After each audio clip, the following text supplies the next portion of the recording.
ఒకసారి గతాన్ని కూడా మీరు ఒక్కసారి ఆలోచించుకుంటే తెలుగుదేశం పార్టీ హయాంలో 14-19లో 16 పథకాలు తీసుకొచ్చాం.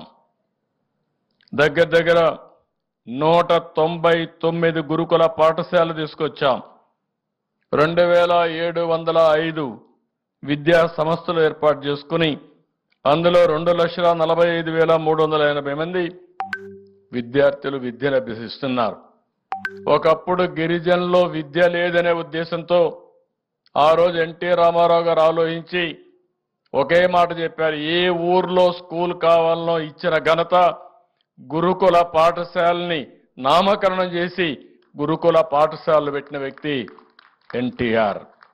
ఆ రోజు ఇంకొక మాట కూడా చెప్పాడు, గిరిజన ప్రాంతాలకి మైదానంలో పంపిస్తే వాళ్లకు న్యాయం జరగదు కాబట్టి అక్కడ చదువు తక్కువ ఉన్న టీచర్స్ ట్రైనింగ్ లేకపోయినా బీఈడీ లేకపోయినా ఉద్యోగాలు ఇద్దాం, తర్వాత టీచింగ్ చెప్తూ చదువు చెప్తూ డిగ్రీ ఇప్పించే ఏర్పాటు చేస్తామని చెప్పిన వ్యక్తి నందమూరి తారక రామారావు గారని చెప్పి నేను మీకు తెలియజేస్తున్నా.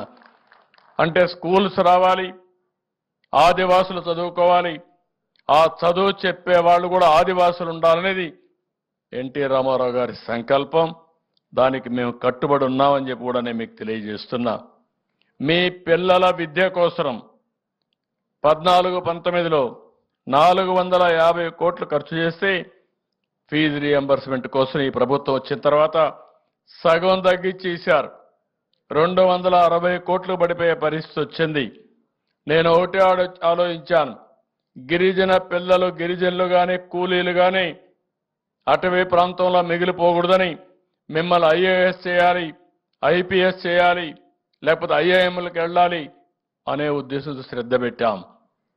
దీనికి ప్రత్యేకమైనటువంటి ట్రైనింగ్ ఇచ్చాం. ఇంకో పక్కన చూస్తే సివిల్ సర్వీస్ పరీక్షల్లో విజయం సాధించాలని 13 కోట్ల రూపాయలు ఖర్చు పెట్టి దగ్గర 1000 మందికి ట్రైనింగ్ ఇచ్చాం. ఈ ప్రభుత్వం వస్తానే 3 లక్షలు ఖర్చు పెట్టి ఒకరికో ఇద్దరికో ముగ్గురికి ట్రైనింగ్ ఇచ్చే పరిస్థితికి వచ్చారు. అంటే గిరిజనుల్లో ప్రతిభ ఉంది, ప్రతిభని సానబెట్టి బయట తేవాల్సిన అవసరం ఉంది. అలాంటి కార్యక్రమాలు చేయడంలో పూర్తిగా ఫెయిల్ అయ్యే పరిస్థితికి వచ్చారు. మీరిక్కడే కాదు, అంబేద్కర్ ఓవర్సీస్ విద్యా విధానాన్ని పెట్టి గిరిజన పిల్లలకి 20 లక్షలు, ఆ ప్రాంతంలో 10 లక్షల డబ్బులు ఇచ్చి విదేశాల్లో బెస్ట్ యూనివర్సిటీస్ పంపించాం. 55 మందిని పంపించి 7.5 కోట్ల రూపాయలు ఖర్చు పెట్టాం. వీళ్ళు వచ్చిన తర్వాత పేరు తీసేసి పథకాన్ని కూడా బొక్కబెట్టి కనీసం ఒక్కరికి మాత్రం ఇచ్చారు. అంటే ఏ విధంగా సబబో మనం ఆలోచించుకోవాల్సిన అవసరం ఉంది. ఇది కాకుండా మీరు చూస్తే ఆ రోజు ఇంకొక పక్క బెస్ట్ అవైలబుల్ స్కూల్స్ ఉన్నాయి, కార్పొరేట్ స్కూల్స్ ఉన్నాయి.